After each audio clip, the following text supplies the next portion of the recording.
Red River Gorge is a beautiful, huge park full of wildlife, rock climbing, waterfalls, dense forest, gorges, and stunning views. This place feels genuinely isolated and disconnected from the rest of the world. One fall evening, my boyfriend Dee and I decided to go camping at the gorge. We found a campsite that was pretty close to the river. The sites were pretty spread far from each other as it was, but we made sure to get extra far. Our site was on the edge of a steep drop-off. We arrived at sunset and quickly set up camp. By the time we were fully set up, the sun had set, and we began to make a fire. About 20 minutes into the relaxing by the fire, we heard howling that did not sound too far away. We were both freaked out by the realization of wolves being nearby, but we tried to not overreact and to continue to sit by the fire calmly. 10 minutes later, I heard a faint yelling from about 15 feet away, past the edge that we were sitting by. I told Dee to be quiet and listen, and we both froze out of fear. We could hear a woman screaming. It was hard to hear at first because of the river, but at one point, I couldn't make out any words, but it was like a resounding guttural shriek, a noise I had never heard another person make in my life. Then I heard it. She was screaming, "Help me! Somebody please help me! Oh my God, someone please help me!" and repeating this repeatedly, howling at the top of their lungs. I was terrified. She could have been turned around in the dark and fallen off the cliff into the water. She could have been attacked by the wolves, a bear, or bitten by a snake. We both sprinted to my car, frantically climbed inside and locked the doors. I tried calling the police, but I had no service. I threw the car in reverse and sped down the dirt road to find anyone that could help, and the shrieks continued the entire time. I didn't make it far before coming across a group of 3 young men standing on the edge of the forest. I slowed down and cracked my window, still hearing the woman begging for help, and asked the men if they listened to it. How could they not hear it? I told them I heard a woman crying for us in the forest, and 2 of them sprinted into the darkness without even questioning me any further. The other one just stood by my car, assuring me he had no idea of what was happening. While the other 2 men were in the forest, I drove farther down the road until I found a spot to turn around. When I came back, the screaming had stopped, and the men were back by the side of the road. I slowed down and asked them where the woman was, and one of the men that had run into the woods answered, "Don't worry, it's funny. It was just a little kid at a campsite further down the trail. He was having a nightmare." I just said okay and drove away as quickly as possible. We left the campsite and went straight home. Once out of the woods, we called the local police station multiple times with no answer. I know it was not a child. I have never heard such a primal, fearful scream in my life. It makes my skin crawl and my heart race to think about it. What did those men get away with that night? What was I witness to?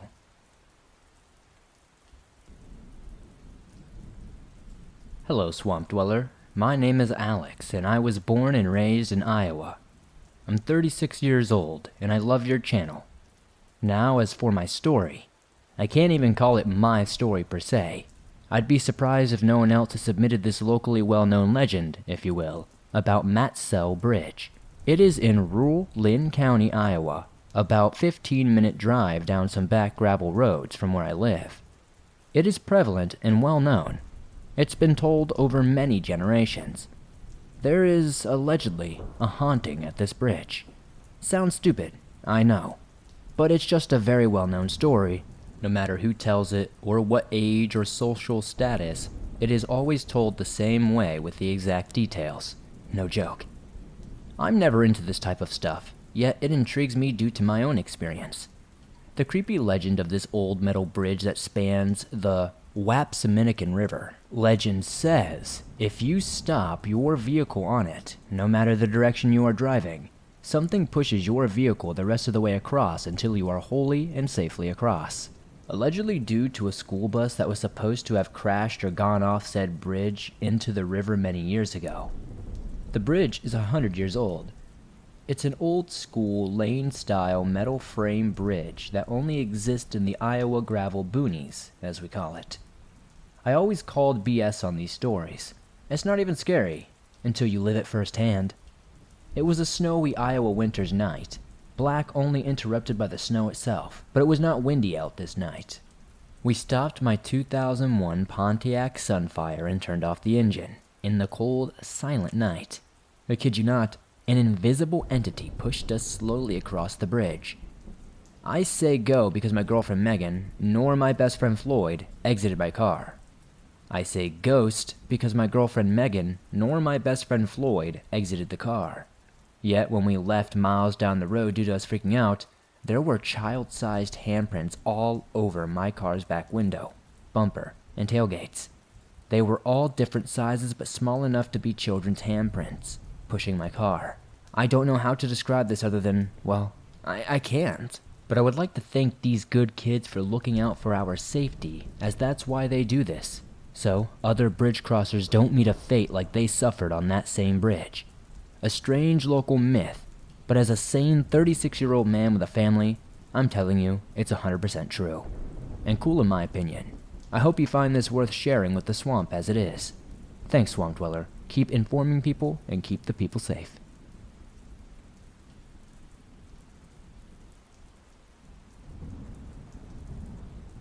A few years ago, my friends and I went on a 45-mile, 3-night kayaking trip down the Green River in Kentucky, which runs above the Mammoth Cave System, the world's most extended known cave system, for more than 400 miles of surveyed passageways. We brought everything we needed in our kayaks and one canoe. We had food, tents, water filtration, the whole likes. We had planned to camp each night on the riverbank when it started getting dark and we found level enough ground. The first night was rather uneventful, except to say that there was nothing like a wall of fireflies against our mountainous black tree line at night in the middle of nowhere, which was absolutely serene. On the second day around sunset, after a long day of kayaking and baking in the July heat, we came upon a stream on the bank that opened into a large ravine. As we discovered, the stream was a cave spring pouring out blue cold cave water in a lagoon about 30 feet wide, and so profound that the blue water turned black after a few feet. The lagoon had long sandy beaches, secluded by hills on either side, and a tall overhanging cliff behind and above us. It was beautiful, otherworldly peace. Time moved very slowly there, or so it seemed. We decided to camp there for the night. The sand was soft, white, and very fine, ideal for ground sleeping. The place deeply frightened me for some reason, but I didn't speak up. We were all tired and everyone was having fun. We built a small fire and enjoyed the stars through the leafy canopy for a while before everyone went to bed. I slept hard that night. At around 5 a.m. I woke up with the urge to relieve myself. It was still dark out, and I had the tent zipper about halfway opened and just popped my head out. I heard a loud, terrible roar or scream in the distance. I immediately recoiled back to the tent and zipped it closed, and I waited. The scream came from about 10 feet to my left, near the dwindling fire. It was high-pitched, but not like an owl's screech, although I'm not ruling that out. It was a wretched, pained scream that got lower-pitched at the end. Since we were in the middle of nowhere, Kentucky, it was most likely a fox, boar, or a bird. Whatever it was, I lay awake for an hour listening. I heard absolutely nothing else. Granted, we were on a soft beach, but I didn't hear a single twig snap or leaf crinkle when whatever it was finally shuffled away. It was truly bizarre.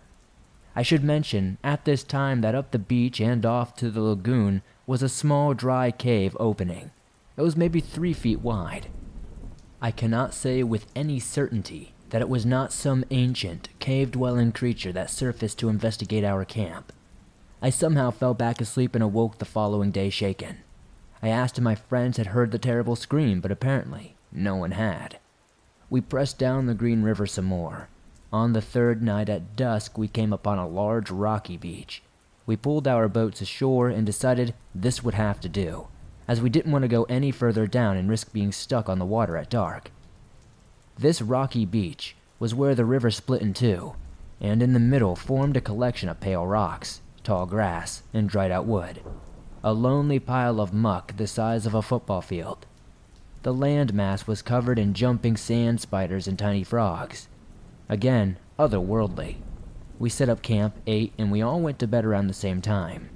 I'm not sure how long it was silent for. Maybe 20 or 30 minutes. I was asleep, as the others most likely were as well. Suddenly, my dream was interrupted by a booming, loud mechanical wooden beat. I awoke and shot straight up. It was indeed the loudest thing I'd ever heard. It sounded like a massive bulldozer tearing down a colossal steel and wood building. Then came a boom, followed by its echo throughout the river valley. The animal shifted. The birds flew away. We were all awoken by the crash and yelling and confusion. Nothing but silence followed outside of our tents, and no one was particularly willing to shine a flashlight towards the woods. Eventually, we all decided it was just a falling tree and went back to sleep. The following day, I thought about it some more. It did not just sound like a tree falling. I must stress it had like a metallic quality to it, and it projected purposefully. It almost sounded like a roar. In the morning light, we found no evidence of anything out of the ordinary, nor any fallen trees that could have made such a loud sound. So we packed up and headed out onto the river one last time, and headed home. My friends and I still talk about that trip and all the weird things that happened. We even made the same kayak trip a couple of years later, and nothing out of the ordinary occurred. No mysterious forest noises, and to my disappointment, no weird creatures.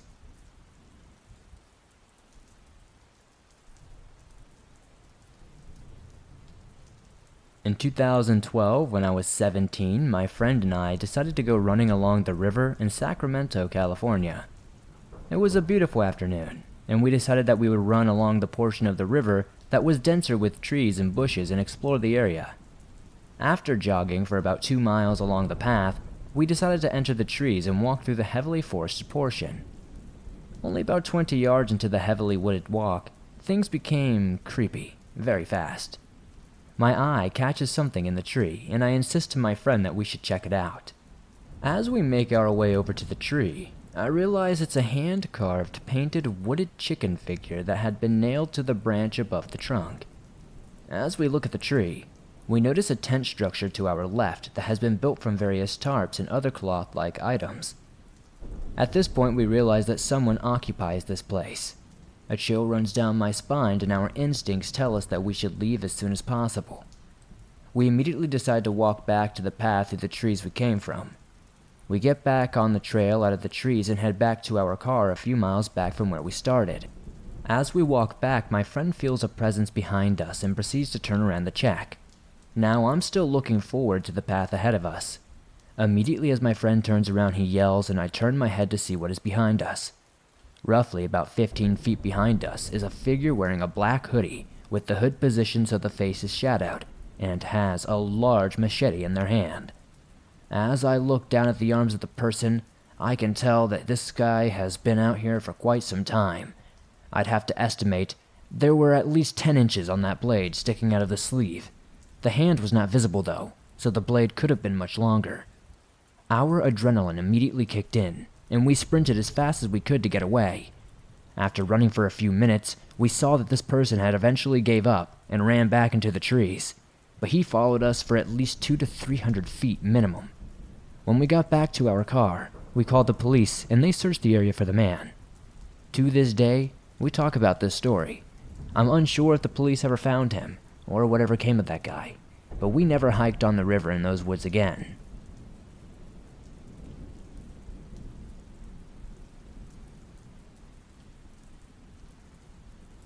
There's this river near a quiet part of town. The water is calm, and you can drive on top of it in the winter. I go there when my mind runs and I can't find the quiet anymore. One night was different though. This night, I was alone at the river post breakdown and was lying in the back seat of my car. My friends and I fought over something I honestly don't care about anymore months later. I sat and stared into nothing. In seconds, all the cars around me in the parking lot had left.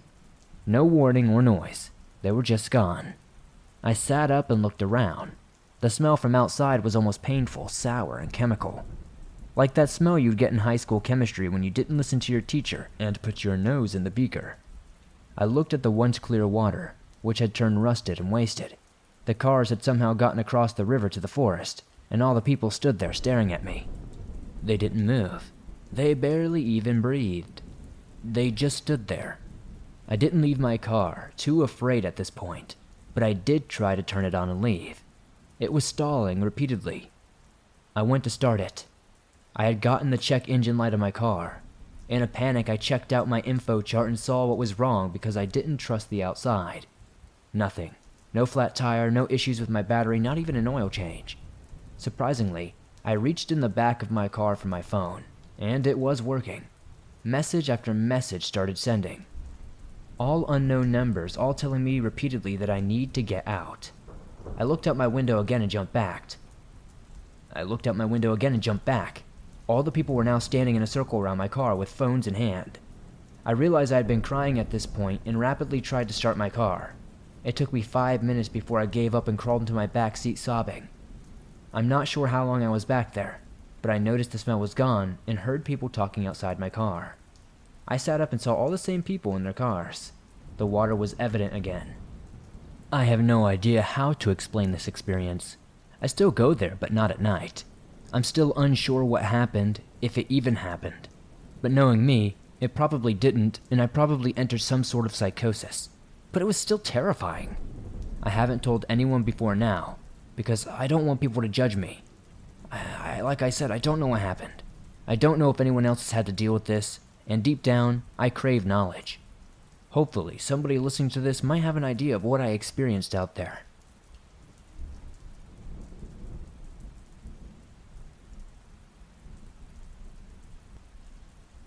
Thanks for listening to these creepy and allegedly true river horror stories that'll freak you out tonight.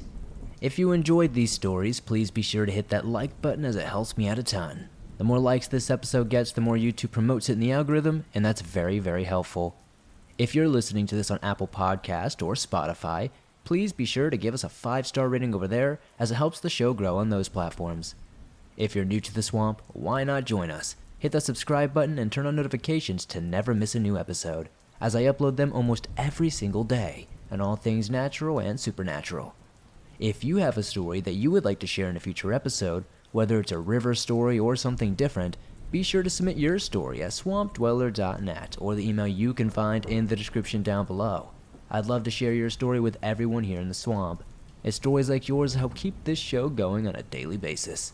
If you're on the go but don't have YouTube Premium and still want to download your favorite Swamp Dweller scary stories, no matter where you are, you can download them absolutely free from Spotify, Apple Podcasts, Stitcher Radio, iHeartRadio, and just about anywhere else you find your favorite podcast online.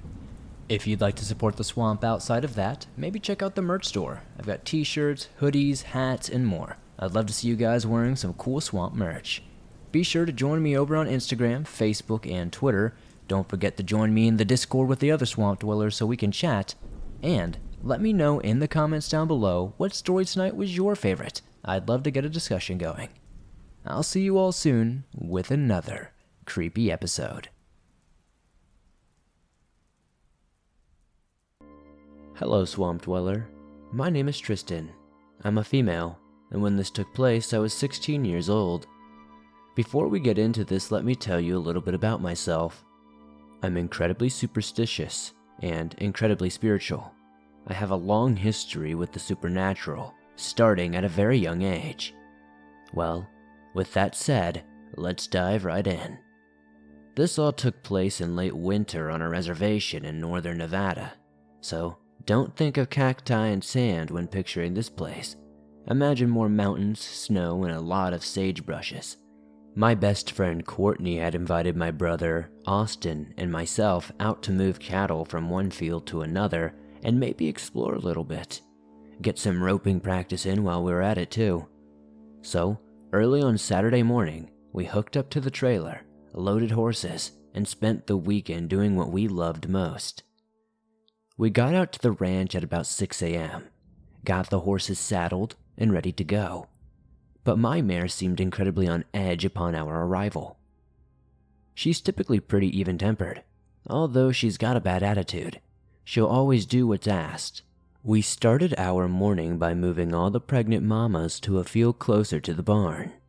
It could have gone a lot better, but all of our horses had no interest in being there for some reason, and I would soon find out why. After a rough morning, we decided to get loose and rope. We took 8 steers down to the arena, which was quite a ways away, but worth every second. By the time our shoulders were sore, and we had had our fill of throwing ropes. It was 1 in the afternoon.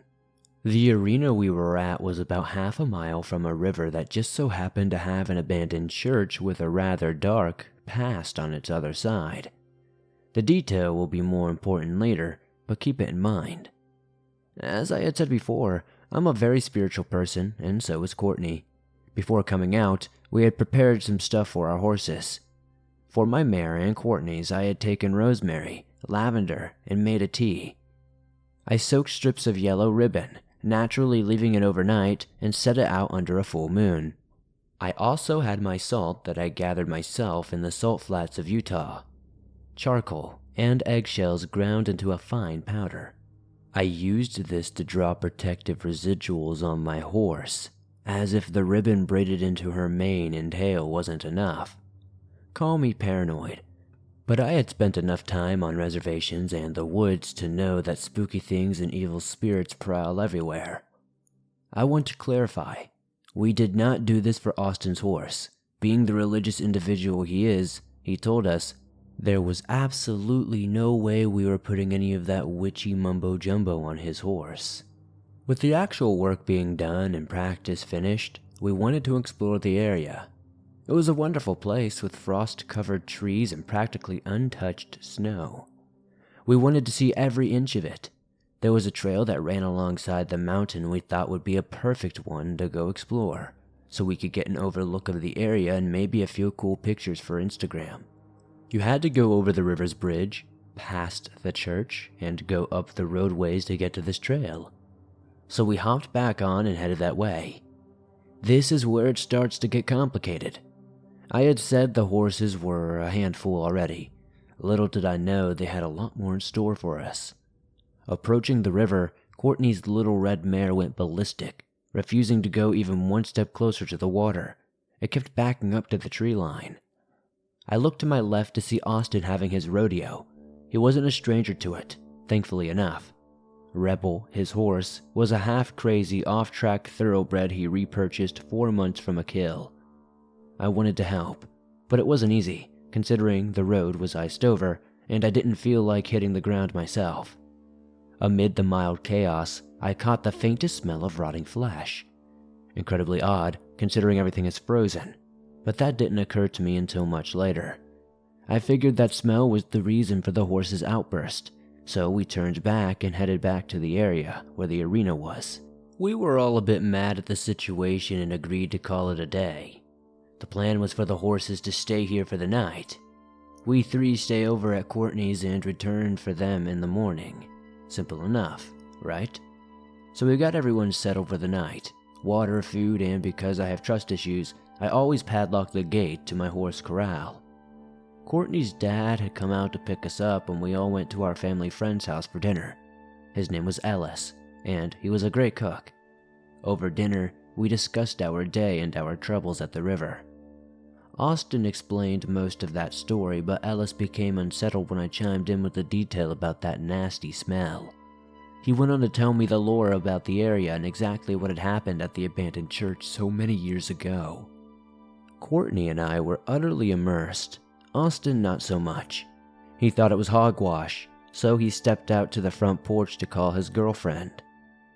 After being told all of this, I was very unsettled and wanted to check on my horse one last time before we headed out for the night.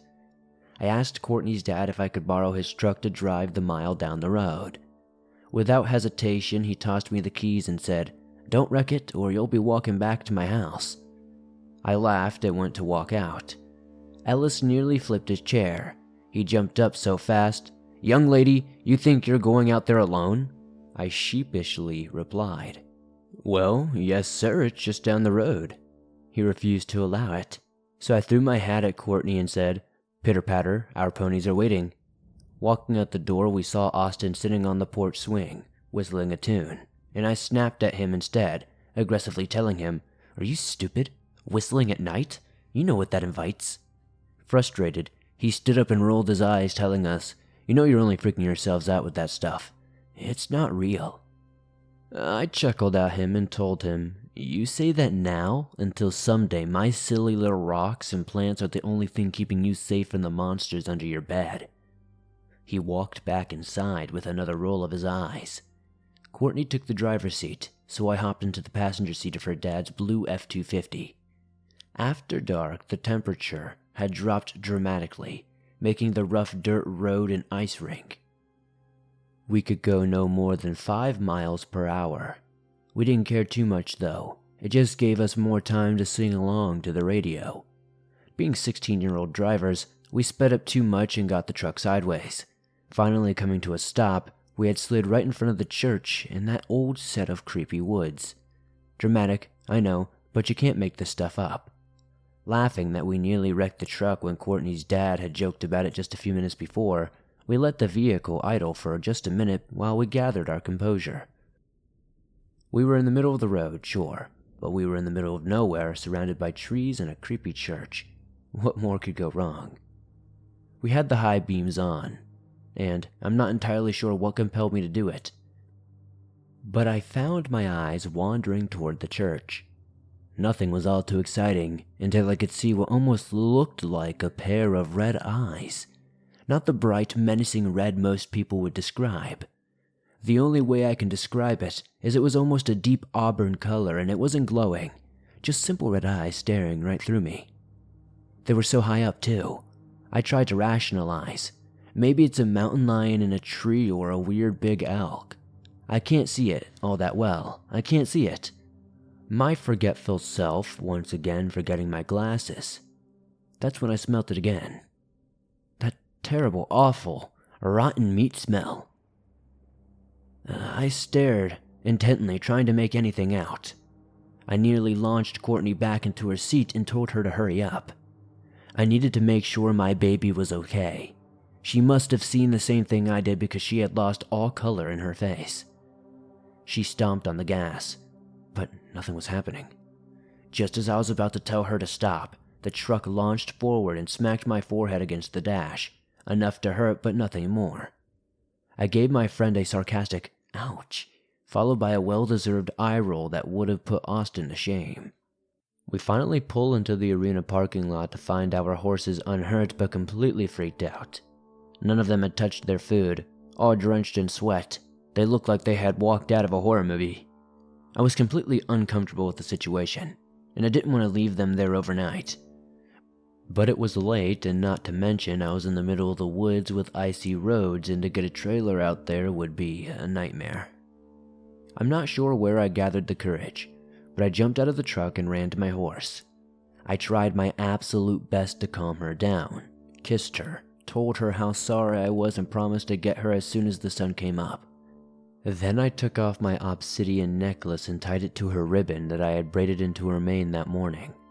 Courtney called me crazy for leaving the truck's safety, but I felt awful for them staying out there. We made it back to Ellis's house, where we couldn't explain everything to him fast enough. We were angry at him for letting us go out. I then received a rather lengthy lecture about getting out of the vehicle and how bad it could have been. But it was 11 p.m. When Courtney's dad told us to pick them up so we could head out, we piled into the 250 and drove the 45 minutes to Courtney's house. We nearly fought over the shower, but eventually all of us got the chance to wash away the day's filth. At 12:30 a.m., we finally went to bed. Courtney and I slept in the bed together and Austin got booted to the floor, where he made his own little nest under the window. Sometime around 3:07 a.m., I am woken up by Austin nudging me. "Tristan, if you're going to fart like a dog, go poop outside like one." I was confused and angry for being woken up. Then I smelt it. The same smell from the river. I swear it burns the hair right from your nose. I was so tired I didn't care. I took a light swing at Austin and told him to go back to his dog bed on the floor. Right back to sleep I went. 3:32 a.m. Tap, tap, tap. I wake up thinking to myself, this is the night I kill my brother. Tap, tap, tap. I get out of bed to find him sound asleep in his spot. That smell was still in the air. I was starting to freak out, so I woke up Courtney. She smelt the same thing when she was awake enough to comprehend what was happening. Tap, tap, tap. She heard it too. We both knew whatever had been messing with the horses was now trying to do the same to us. We both got to moving. lighting black candles and burning sage. The moment the stage was lit, the tapping had stopped, and we heard the most gut-wrenching sound. It was almost like a woman and a goat and an injured bird trying to let out a sound all at the same time. This jarred Austin awake, and he shot right up. To see us standing there, hands full of candles and sage, he angrily stood up and began yelling, "This has gone too far. I don't know what type of weird stuff you're doing, but don't do it around me." He went to sleep on the couch after that. 3:50 a.m. rolls around. We finally settled down from the adrenaline rush and tried to salvage the last bit of time we had to sleep. 5 a.m., I woke up utterly exhausted, but I rolled right out of bed to get some coffee and dressed. I walked into the living room to find Austin still passed out on the couch. I started the coffee and politely woke up my brother, then wandered back into the room to do the same for Courtney. After she had gotten dressed, curiosity got the best of us and we went outside to see if whatever was tormenting us last night left any sort of evidence. Well, it did, that's for sure. There were deer tracks all around, but not any regular deer tracks. They were massive, and they appeared to be bipedal. I grew up in this area, and I know what deer tracks look like. These were just wrong. When we got up closer to the window, I felt my heart drop. I couldn't entirely move or talk or think for that matter. The necklace that I had tied to the ribbon on my horse's mane was now lying in the snow under the window. Courtney did not say a word. She just picked it up and grabbed me by my arm, and we walked inside. Immediately following that, we hooked up the trailer and got back to the arena as soon as possible. The truck had not even stopped when Courtney and I flung open the doors and went to the corrals. To my complete and utter relief, my horse and Courtney's were just fine. They never ate any of their hay, but they did appear to have calmed down a bit. I could see where the end of the yellow ribbon was significantly shorter than I had left it. Even odder was the padlock. It had been picked. Not opened, just unlocked. The gate hadn't even been swung open. The whole area was riddled with those identical deer prints as well. I knew, and Courtney knew it had been the same thing from the night before. Austin had kept Rebel a few stalls down from ours because they tended to try and fight. When we checked on Austin's horse, he had a slightly more disturbing sight than we all dealt with. Rebel was still wholly shaken up, but had minor cuts covering him from head to tail. It was nothing serious, but it was off-putting. There were also dents all over the panels that hadn't been there before. Austin was understandably upset about this and loaded him up really quickly and we got out of there. I don't really know what happened. There's a lot of times that we go to that area with no issues. It's rural, and I understand that the woods can hide a lot of interesting creatures. But sometimes, when I listen to the stories on the Swamp Dweller show, it reminds me of this weird encounter. And I sometimes think it was some sort of skinwalker, wendigo, crawler, whatever you want to call it.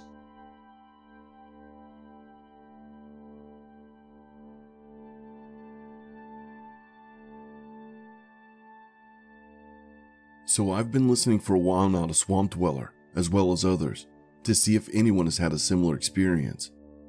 Some have experienced something vaguely similar, but not close enough. I've shared elsewhere to small local groups that were kind and understanding, unlike my family who still ridicules me for this. I'm in my mid-20s now, and this happened at age 12, but the groups would suggest stuff like skinwalkers or Bigfoot. If that's what this was, then it was horribly mutated or deformed. This, if it was not real, was the most vivid and convincing shared hallucination ever, as two of my friends witnessed it as well. I doubt I'll ever get them to share though, as one I lost contact with a couple years later when he moved, and the other is even more traumatized by it than I am. If I even mention it, he starts to enter fight or flight mode just from the thought. Sorry about the long intro, but I feel it is needed for clarity. Well, it was a warm day in the early summer just after school ended.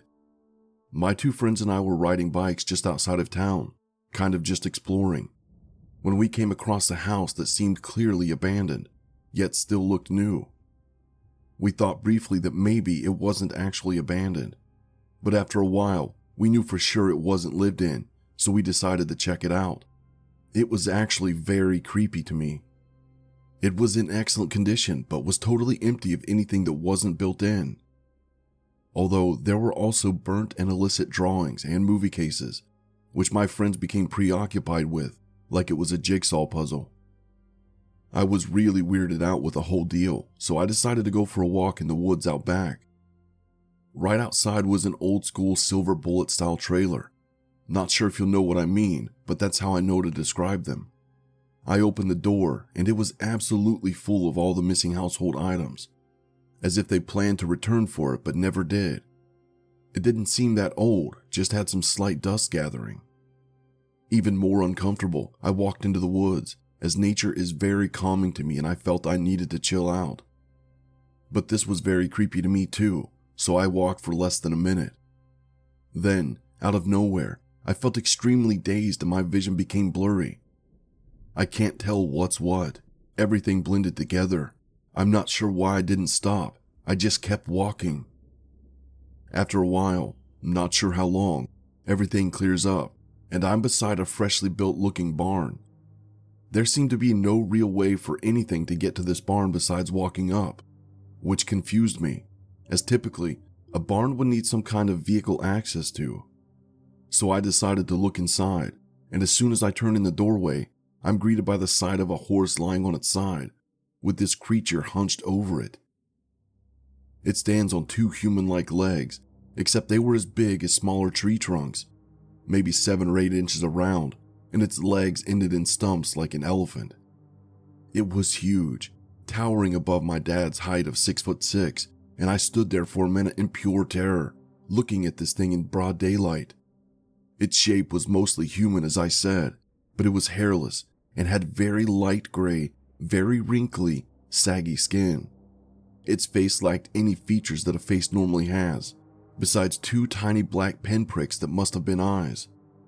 Now I must say, at first I thought it was preying upon the horse, but I'm actually not sure what it was doing, as there was no blood or injury that I saw. I wasn't able to get a really good look though, before the creature strode towards me, almost casually. I, however, was finally not frozen with fear and ran back the way I came. The same feeling enveloped me, but the fear helped me keep sprinting until I made it back to the house and began screaming at my friends. They started to laugh at me, to which I replied, "Whatever, watch that window, it's coming. I'm out of here." But before I could take a step, they saw it emerge from the trees, screamed, and we all ran for our bikes and booked it. For years, we didn't speak about it, and still don't. The friend that's still here will only agree with what I saw. He won't speak of it himself, and never told his family. Also, a few years after this experience, I overheard someone that my friends and I didn't talk to. They were at a higher end of the social spectrum, and they were describing the same exact creature attacking their cows and carrying them off as if they were small game. Now, for the really creepy part. I Google mapped the area so that I could find out if the barn was part of another property and where it actually was. Upon looking further though, it doesn't exist, and didn't then either. Right behind that house is enough of a tree line to block the view, but there's a neighborhood right behind those trees that I had been to before that experience. To end, believe it or not, hallucination or not, this happened to us. It felt as real as death, and I only wish to see if anyone else has seen or felt anything like this. Thank you all for your time and consideration.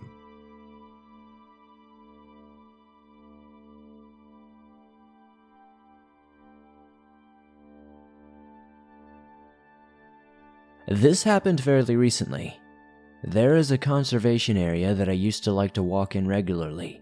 It's beside a golf course near an ordinary subdivision just off a busy road. It's popular with dog walkers and photographers. The conservation area is fairly well maintained and alerts its users that there are hidden cameras. My point in bringing up all of this is to say that by all accounts this is a very safe, vanilla urban wooded area in a populated area. One thing about me is that I like isolation to recharge. I dislike crowded trails and, by convention, go in off-peak hours, or when the weather is unpleasant. Not dangerous, just unpleasant. Too cold, lightly raining, foggy, etc. I stay safe, but I like there to be as few people around as possible. In a city, in daylight, I don't feel like I'm taking any risk doing this. The first encounter, well, there was one day I went around 4 p.m. or so on a frigid, rainy Monday in November. On days like that, there are maybe only 1 or 2 dog walkers, but today, there was not a single car in the parking lot, except for a dirty blue pickup truck with a man sitting in it. I noticed that he was looking at me, but that didn't really bother me. I was just happy to see the trail was empty. On this particular day, I went to the area to practice my navigation skills. I was learning how to use a compass at the time, and it's good to practice that skill in an area you won't get lost in. So I decided to go off trail to a big pine plantation, which is pretty big. It's big, open, and has a large area of mature pine trees. If you're not familiar, definitely Google it. It's not a hiking area, or really that interesting in any way, but it's definitely off trail. You wouldn't get there unless you really wanted to get there is what I'm saying. When I picked my first landmark in sight using my compass, and I'm pacing toward it, I find myself about halfway there when I hear rustling through the bushes. I turn around to see the man from the dirty blue pickup truck there, entering the pine plantation. This man is in his mid-50s. He's a little pudgy, wearing a baggy, beige cardigan and blue slacks. I feel pretty alert at this point, but this feels out of place somehow. I take note of it but pretend to keep walking around with my compass, because I don't want to seem weird. I look at him side-eyed. He pretends to ignore me. I am getting really bad gut feelings about this whole situation. For some reason at this point, I feel like he is following me, but I have had an anxiety disorder my whole life, so I try not to freak out for no reason. And, of course, I don't want to ruin my relaxation time. Okay, so I'm calming down, no big deal. So, I pivot to see if he's following me, just 180 degrees and walk toward the trail again. He's there, following me not too far behind. I walk through the bushes, onto the trail, and he's still following me. At this point I was freaked out. The pine plantation entrance is only about 50 feet on the trail, so this guy would have to walk 50 feet, enter the pine plantation, then decide that that was it for the day? Bad odds. Definitely is following me. I quickly exit the trail, and when I'm leaving the parking lot, I see that he's still staring at me. I take the long way home. The experience freaks me out, and I only visit the area once before the second encounter. The second encounter was sometime in January. This time I went to go bird watching. A week prior I had seen an owl in the same pine plantation. I was practicing navigation again, and I wanted to see it. I had seen it about an hour before sundown, so I figured that there was definitely a chance that I could still see it, and it was a good time to go into the area. I checked the parking lot and there was no blue pickup truck, but there were 2 other cars with men. One was a red sedan with heavily tinted windows, and it looked like the other one was empty. So I go on the trail again. Today is muddy, wet, and cold. The area should be totally empty. Good. Unfortunately, it wasn't. So about 20 feet on the trail I hear footsteps behind me. But of course it's not a crime and I'll lose them soon when I go to the pine plantation. I'm sure you know where this is going. When I walk on the pine plantation, there is that same rustling of the bushes from before, and when I turn around, I see the same man. I feel a wave of terror and dread overcome me, alone in a muddy forest with a possible stalker. But it's still so calm, and it feels so mundane. To confirm my fears, I walk over to the area where I saw the owl last week and pause to look for it. Who do I see run next to me at the same time? It's the freaking guy from before.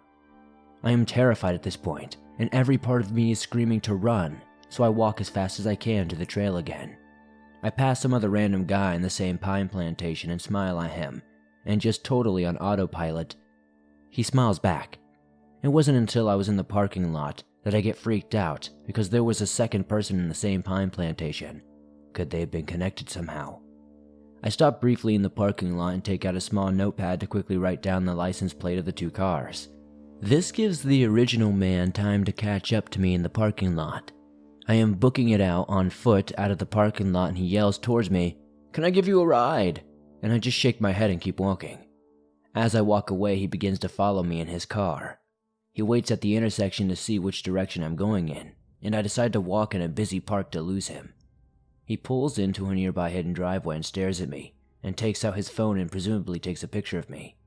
He notes what direction I'm walking in, and does a U-turn and drives the other way.